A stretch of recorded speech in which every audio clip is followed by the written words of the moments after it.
Hi, I'm Bailey from the Rising Tide Leadership Podcast, POV GenZ, and I'm here with my mentor, Mo. And by the way, Mo has been my mentor for the past 10 years. He's been my go-to for insight and guidance on literally everything. He's a CEO, a consultant, an army chaplain, a pastor, a swim coach. The list truly goes on, and he's the smartest person I know in real life. So, hey, Mo. What up? I always have so much fun. I'm ready. We're doing something a little different today, and we are doing some comments and takes on another podcast that he did with Kelly. Is her last name Soifer? Soifer. Yep. Soifer. And Mo, I want you to speak to a little bit more about who she is and what the podcast was about, and then we'll go into it. Yeah, Kelly is a life coach and works with businesses and individuals. But what was really fascinating to me, and I thought would be incredible for this particular podcast, is she does a lot of stuff with Gen Z. She helps coach businesses to incorporate Gen Z and work into leadership roles. We'll put a link to it down in the show notes, but you should watch it. And then you'll probably have your own thoughts as well. But as soon as I had it, I thought Bailey needs to speak on this because she is Gen Z. So I'm ready for these questions. Yeah. I was taking notes. I was getting a pedicure while I was listening to the podcast. And I was taking notes on my phone just about things that she said that I just really loved. Some things I just kind of want to point out. I'm just gonna kind of say some of the things that she said, and we can talk about it. If I have an example, I'll talk about that. But I just kind of, if you don't have a chance to listen to the podcast, which you really should, at least we can get out some of her words that she said that I really loved. Something she originally said from the very beginning was that growing up, people asked her to be a leader or asked her to be involved in leadership positions. She wasn't really the one volunteering to do that. Personally, relate to that immensely because I never really understood why people wanted me to be the leader or why I was asked to be captain of the team, or I never really got it because I was okay. I was mediocre at sports. I was okay. I was good enough. And I was a lot of the time hanging around with people on the team that either were ditching practice or, talking back to the coach or so I was always kind of confused. Even though I was my own person, had my own character, I wasn't I didn't understand how I could come across as the golden child because I wasn't at all. So I thought that was really interesting. And it just made me think about I know that that's similar for you. When you were growing up, I have heard stories that you've told me that kind of very similar things. You were being asked to lead, but you weren't 100% the best influence or leader when you were first growing up. And we just got thrown into those positions. And it just makes me laugh because we had no idea what leadership was. At least I didn't. When I was captain of my club swim team, I had zero idea. I was still in high school. I had no idea what leadership was.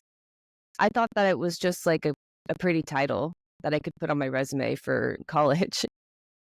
I didn't know. So I thought that was really great. Something else she mentioned that kind of goes well with that statement is that Gen Z doesn't have any experience when it comes to work / because we don't have work experience, it's more likely that we aren't really being coached or mentored by somebody in leadership, because that's kind of where a lot of either sports or work or where you find a lot of leadership lessons. And it just got me thinking, she's so right.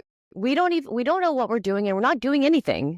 So what do you, of course people are annoyed with us. Of course other generations are annoyed with us. So before I get to that, I just kind of wanted to give you the floor and talk about how people, especially that are in Gen Z, don't even know that they're leaders or don't even know that they're influential because we have no idea what's going on. People just put us in these positions, and then we just kind of are like, what's happening? So I kind of just wanted to give you the floor, because people, like natural leaders, we always say that leaders can't help but lead.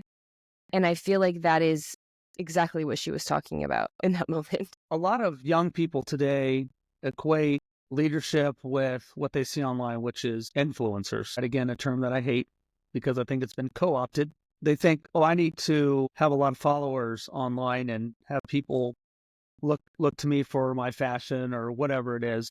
What is important for young people to know is you can be a person of influence. There's companies that don't know how to deal with Gen Z because they feel like Gen Z is lazy and doesn't work hard enough and doesn't want to do things the traditional way. It's a new generation. We're all different.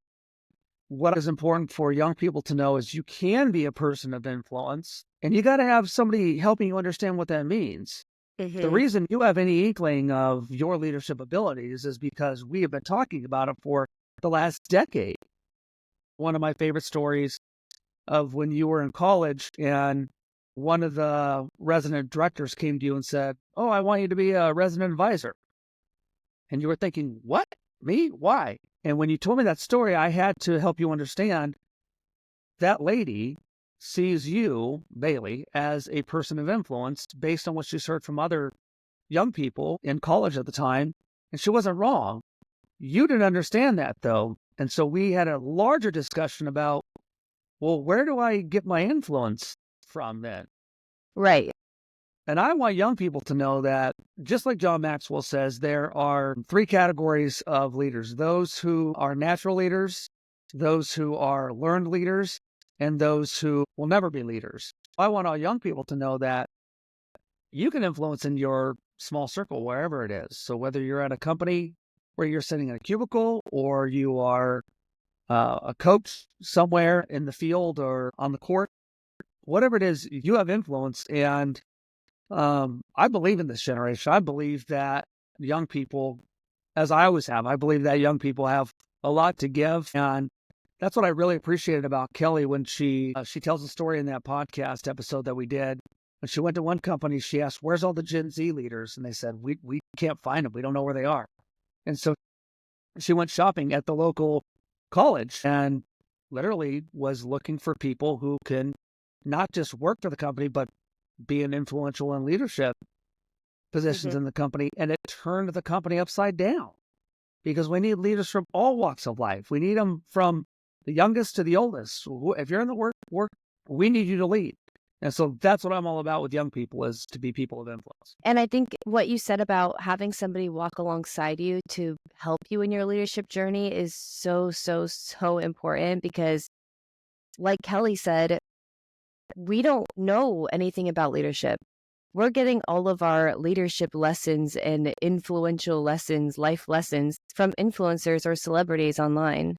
So that's not necessarily aligned with John Maxwell's like 21 laws of leadership, or at least having somebody who, like a coach, a leadership coach, or somebody who knows more about, has read more than you, is so helpful, because it's a lot of the times what celebrities are preaching or doing isn't necessarily aligned with the best leadership practices. So I really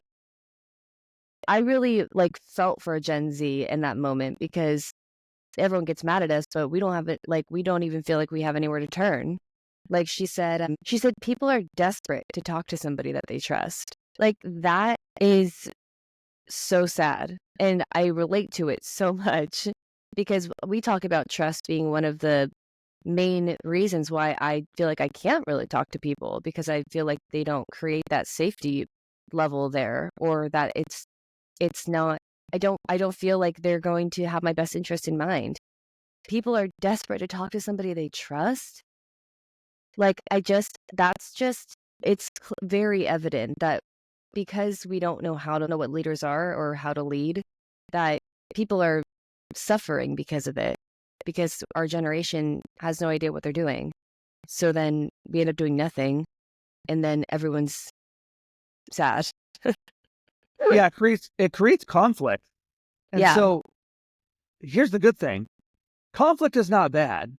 And young people right now, Gen Z, they're just in conflict with the leadership because they don't understand Gen Z. And that tells me that any company that is dealing with that kind of conflict with no resolutions, they haven't built the trust. You mentioned trust. And so there's a great book by Patrick Lencioni called The 5 Dysfunctions of a Team. The base is trust. The reason you have to build trust in a company or in a relationship is so that you can have conflict. Conflict is good. We want conflict because it's what makes us better. When I deal with young people, I like the conflict. I'm the first one that would always tell you when you were on the swim team in college. Whenever there was conflict, I always looked at how much trust is in this relationship. Because if there's a good basis of trust, then the conflict is going to help raise the ability for you to be in relationship with that person or those people at another level. The problem is, right now, these companies are not teaching Gen Z to be a part of that trust. They're not helping them learn, here's the foundation. Let's trust each other. Then we can work on conflict, which is going to make us all better. Oh, yeah, totally. Because we're just being outcasted by like the upper leadership and just told that we are stupid and we don't really Yeah. know what we're doing. And that's bad leadership. Totally. Something that she said that just kind of like, I can get apathetic very easily. I feel like that's maybe a common trait with Gen Z. But she was like, Gen Z has been through a lot. We've been through 9/11. We've been through the whole creation of the iPhone. We've been through the pandemic. We've been through so much gun violence. There's been a lot of changes in our generation. She was kind of like, these people are shocked from life and they're pushed back even further because now everybody wanted to go to college instead of just getting a job right after high school. And everything just feels delayed. And like biggest joke with like late Gen Z people are like, I'm 27, but like I'm actually 22 because of the pandemic and because of the 9/11 and because of like college and people. It's so funny how I can feel so much younger in like my maturity or my work maturity just because we got everything delayed. It didn't make me feel good. I didn't love that because I was like, what the heck are we supposed to do about that? And also, I don't want Gen Z to feel like they get off the hook because of those things. Every generation has had their hardships. It's not, is it really fair to like give Gen Z like an out? I'm sure that's not what she was implying, but I just, do you know what I mean? Yeah, let me answer that in the form of being a coach, and I was your coach, so you know, I don't let anybody off the hook. I think everybody's responsible. As one of my captains once said to another one, how did your conversation with Mo go? And she said, well, you know, when you talk to Mo and everything's fine in the beginning and you ask him a question and he just kind of starts talking and he gets himself all riled up, and by the end of the conversation, you're the worst person in the world. Yeah, that was the conversation I had with Mo today. I'm now again the worst person in the world. I want people to know that you're responsible. So no, I don't give Gen Z a pass. I still coach kids in Gen Z. I don't let them off the hook. They still get screamed at. They still get told that they need to be better and that they're not working hard enough because it's true. Mm-hmm. So they're not. It's not like Gen Z can't handle it. And that's what I want. I think leaders, old people, need to know that treat Gen Z just like you would everybody else, which is you can do it, you're capable, and then give them the opportunities. But again, everything rises and falls on leadership. So leaders, it's your fault. If people are doing a bad job, it's not their fault. It's your fault. Jocko Willink says there's no bad teams, there's only bad leaders. I believe that.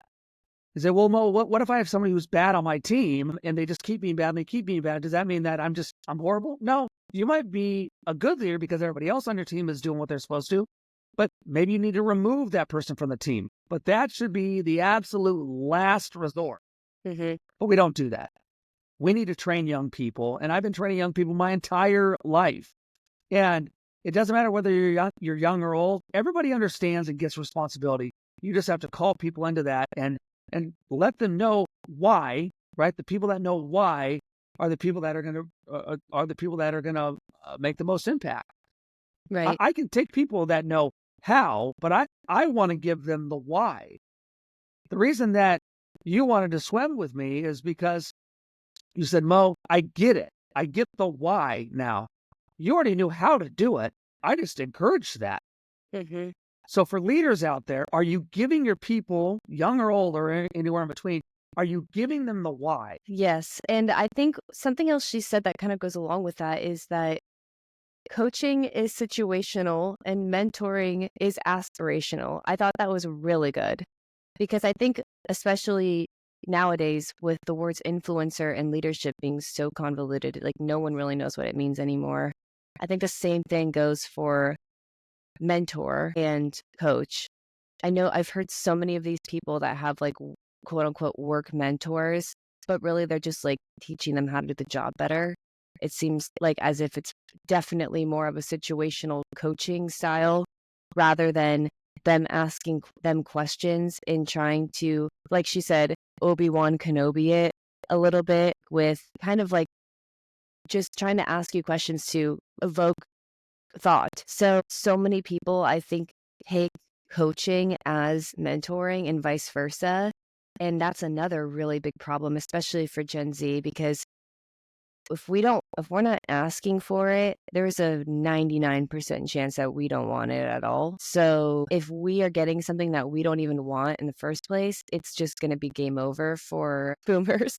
So I think allowing there to be some sort of coaching program or like at least like kind of like giving clarity when you are a leader, if you are able to give clarity to the multiple different kinds of ways that you can be helpful, whether that's through mentorship or coaching, people need to know what the difference is. And I think that is something that older people need to do better with us because we have no idea what's going on.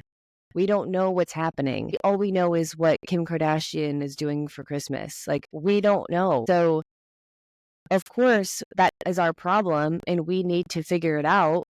But I think when people start using definitions with us like they are used to, it's even more confusing for us. We just want to say no to everything because it's like, what are you? You're not making any sense. You're speaking a different language. Have you had that experience at all with like working with so many young people? In terms of wanting to give something that they didn't want to receive? Yeah. Or like, yeah, yes. Kind of like, yes. Yeah, I really love what Kelly had to say about coaching and mentoring.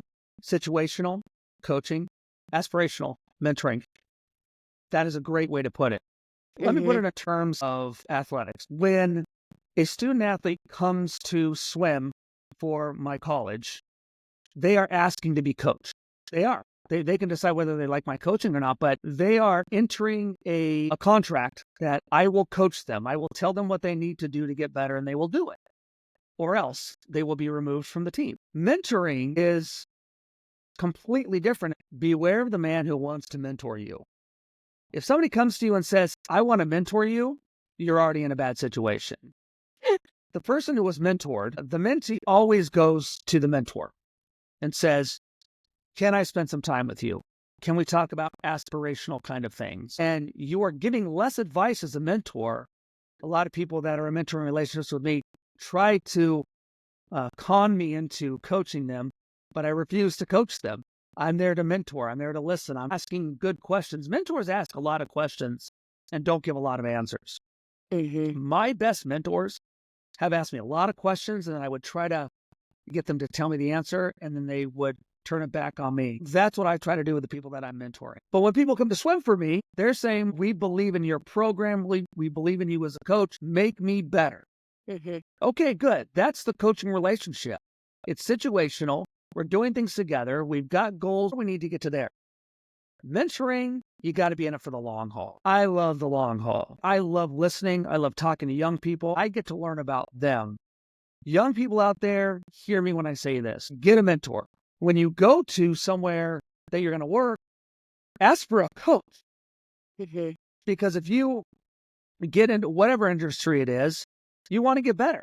I want to be coached by somebody who's successful. The reason people come to swim for me is because there has been success with other student athletes, and they're thinking, I want that.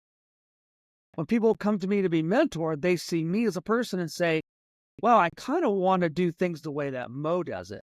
There's responsibility in both. As a coach and as a mentor, I take both very seriously, but they're both very different. Yes. And it was making me laugh because she was saying that, people don't even really know how to be good managers nowadays, much more a leader or a coach or a mentor. People don't even know how to be a manager. And it really made me laugh. I was just thinking about my friend really good friend. She works for this like scientific company. It's very like analytically based. And she's supposed to have weekly one-on-ones with her manager. And I'm sure, as a lot of people can relate, those weekly one-on-ones get canceled more often than not. She found out that I had weekly one-on-ones with my manager, and that would never ever be canceled because my boss takes that like extremely seriously. We have a whole sheet that we go through. He knows about my personal life. Like, he takes the time really seriously. My friend was like, what do you mean? Like, you actually have a boss that like has one-on-ones with you? And I was like, yeah, I do. She was like, the last one-on-one I had was with my manager outside at like the lunch eating tables, and he was vaping the whole time. And I seriously cried laughing because it was so funny to me that time is not cherished as my experience was with my manager. And she was craving that. She was craving like that management coaching, and all she got was him being like, how you doing? And like, smoking the entire time. And she was like, what is going on? Like, I'm not going to tell you about, my work problems right now. Like, you're half listening. Like, you're not even really here. And I feel like that's the case for a lot of people, especially maybe people that are in jobs that are much more mundane or like aren't really that people focused in the first place. Like, our team is extremely, our business in sales and recruiting is extremely people based in the first place. So it makes a little bit more sense why maybe we do it a little bit better on our team and why maybe the science people don't. But yeah, I do. When she was talking about how people don't even have good managers, it just made me laugh because it really is so true. And people are really craving that. Just like we mentioned, people are craving for someone to talk to because you can't trust anyone nowadays. The last thing that I thought she'd said that was really, really great is the world is really flat to Gen Z. I thought this was really, really great because she mentioned nowadays we have access to all of our favorite celebrities, all of our favorite people through Instagram and TikTok. So I can DM. In fact, I have in the past DM'd my favorite celebrity, and maybe not my favorite, but a celebrity, and they've like written back or have like liked something of mine. It made me feel like really connected with like, oh my gosh, like I am talking with the Emma Chamberlain, or like I am like, she noticed me, like she knows me. It allows for a connection to be built that puts all the other kind of titles, like she mentioned, if you work really hard to get your doctorate degree and you want to be called doctor. Gen Z's like, I don't give a crap about that. Emma Chamberlain just responded to my Instagram story. So it really just flattens everything because we are able to have access to such big networks that we don't really see life the way other generations do. We're so much more, not surface level, but it flat, like, is really the perfect word. Like, somebody could be like on Instagram selling a product that we like love, and the next post is somebody talking about how they're devastatedly broken up after a divorce. Next post is an announcement to a baby shower, and we have to like take all that in 10 seconds. So I loved that. I think that answered a lot of questions I had just about Gen Z in the workplace in general, because no wonder they are so nonchalant, because we do that on a daily basis already. we have been wired that way. So I thought that was really, really good for her to talk about and for other generations to understand. Do you feel like that just being able to kind of, in your consulting business, coach other executives, do you feel like that is something that they find to be a problem, that we are just more of a flat generation? Or what do you feel like is the biggest problem there? A lot of executives have no idea what's going on with Gen Z. They have no idea. But that's no different than it's always been. People don't understand young people. Yes. And so that's what I help people do, is understand young people. You and I have been talking ever since you were in college. And so I've seen your trajectory and those of your friends. Once young people get done, and I think that's kind of the hack that I have, is I keep relationships with these young people as they get older. And so now the young people I had years ago, now they have kids that some of the weddings that I've done as a pastor years ago, they now have kids going to college. And so now I've known young people to be old people, and now those old people have young people. And so that gap isn't there. And so when I talk to these executives, they don't get that because they're trying to make the business run. And so they're just trying to get people in and to be productive. And you mentioned about your boss and one-on-ones as opposed to one-on-ones in other companies, and how maybe it's a little bit different. It is different, but it shouldn't be. Mm-hmm. People are the only thing that matters. It doesn't matter if you are in your business, which is kind of like a headhunting business, or if you are in a scientific realm. Let me give you an example from Dale Carnegie's How to Win Friends and Influence People. In the year 1900, Charles Schwab was hired for over $1 million a year, which was astronomical back then, to be in charge of the Carnegie Steel Company. He didn't know anything about steel, but you want to know what he knew? He knew people. He said that he had $1 million smile, and he did. He knew people. The bosses out there that are not putting time into their people, the managers out there that are not putting on the one-on-ones with their people, they're not going to be successful. If you want to be successful, you have to be successful with people. That's what I teach my clients to do. That's what I teach young people to do. I'm all about leadership. When somebody comes on to be a captain, whether it's college level or high school level, I say, we're going to meet once a week. Which day do you want to meet? Okay, let's meet Mondays at 3 p.m. Okay, great. Mondays at 3 p.m. And they always have the same question if they've never been in a coaching relationship. They say, well, what are we going to talk about for an hour every week, Mo? Like they think they're going to have nothing to talk about. But you want to know what happens? Life happens. And in those meetings, every Monday at 3 p.m., I sit down. We had these meetings, you and I. What I would say to you is, all right, babe, tell me what's going on with the team. So-and-so's mad at so-and-so. This person is having trouble in this subject. And all these things. And all I did was listen and give a little bit of guidance. But what I tell all my coaching clients and what I tell all young people, and you've heard all this because we've gone through it. If you don't see my smiling face every week, it's going to be bad news for you. Because people say, well, Mo, can we meet once every 2 weeks? No, because 2 weeks is too long. Mm-hmm. 7 days? The stuff that happens in 7 days in each of my clients' lives is insanity. They have stuff going on at home. They have stuff going on at the office. They have stuff going on with the bosses that they report to. There's a ton of stuff that goes on. And so your boss is doing a great job. So you need to tell him, thanks so much for putting the time in for me and let me see your smiling face once a week.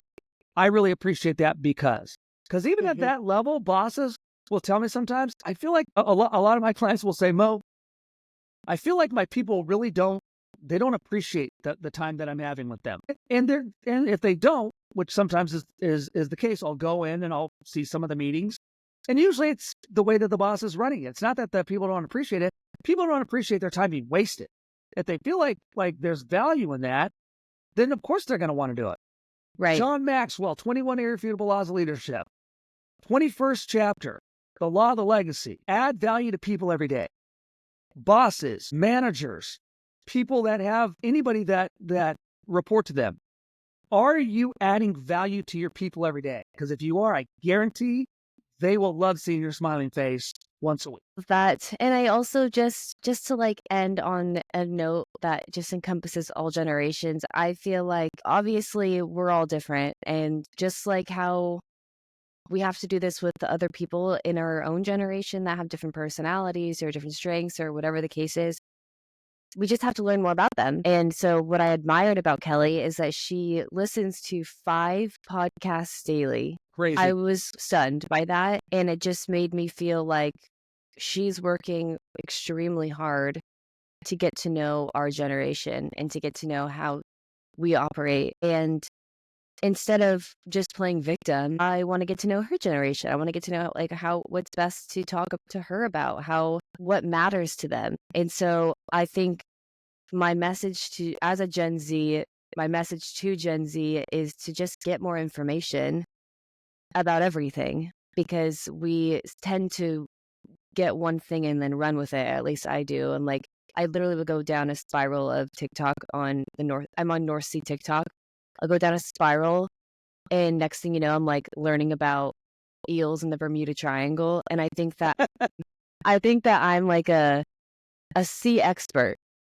It's like, no, you just spent like 20 minutes watching, you don't even know what, on a TikTok platform that we don't even know where the research comes from. You have to get more information if you really want to know about leadership, mentorship, coaching, different generations, different kind of people, weaknesses, strengths. It's the only way, because like I said, we just doom scroll on our phone until we're exhausted and have to go to bed. And instead of that, we should really be using our time to at least get to know and learn more about life, not just the celebrities. I'm going to give you the last word, and then we will close out. Here's the last word. Based on what you just said about Gen Z getting to know other generations, love that. Dealing with people doesn't change. If you care about people and you want them to be better, they're going to get better. That's why I've been able to continually work with young people my entire adult life, because as I get older, human nature doesn't change. People want to be cared for. Mm-hmm. You wanted me to care about you as a swimmer and as a person, same thing today. Mm-hmm. So whether you're a boss at the top or a middle-level manager, or you are at the bottom and you've got 1 or 2 people that are reporting to you, take an interest in your people, add value to them every day, and watch your influence go up. Thank you so much, Mo. It's always amazing talking to you. And thank you, Kelly, again, for just taking the time to talk with Mo, because I learned so much. And thank you, everyone else, for listening to the Rising Tide Leadership Podcast, POV Gen Z. And if you find yourself confused, you don't really know anything, and you're not even sure if you care, I am really glad that you're here and that I'm not alone. And we will see you on the next episode.